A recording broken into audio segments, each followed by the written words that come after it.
अस्सलाम वालेकुम, क्या हाल है दोस्तों।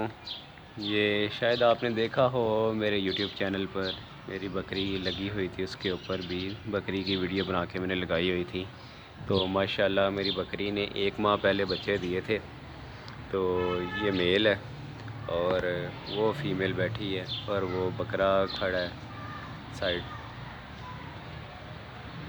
अब नज़र आ रहा होगा आपको, और वो बकरी है। ये बिल्लियों के साथ साथ मैंने सोचा कि चलो मेरे माशाल्लाह 2 बच्चे हैं, तो मैंने कहा बकरियां भी होनी चाहिए। तो इसका दूध जो है बहुत फ़ायदेदार है। बकरी का दूध बहुत फ़ायदा मंद है, बकरी का दूध। तो बकरियां भी होनी चाहिए घर में। तो माशाल्लाह एक बकरी ली थी, साथ में एक बच्चा था। ये वाला बकरा, ये वाला ये वाला ये बच्चा था साथ इसके। और आज माशाल्लाह ये बकरा भी अपनी माँ से ऊंचा हो गया है और 2 बच्चे भी हो गए माशाल्लाह। ये वाली बकरी है जो छोटी बैठी हुई है, और ये बकरा,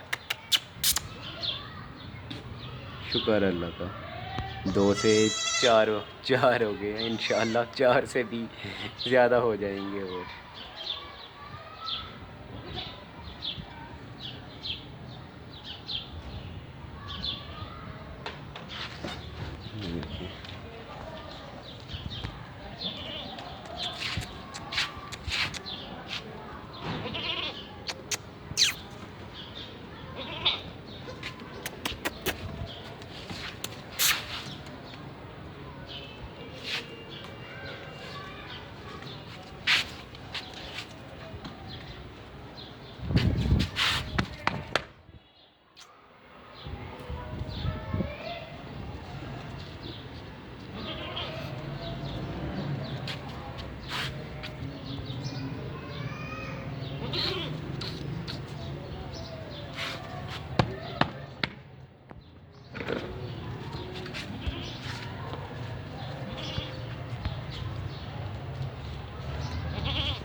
इधर आओ।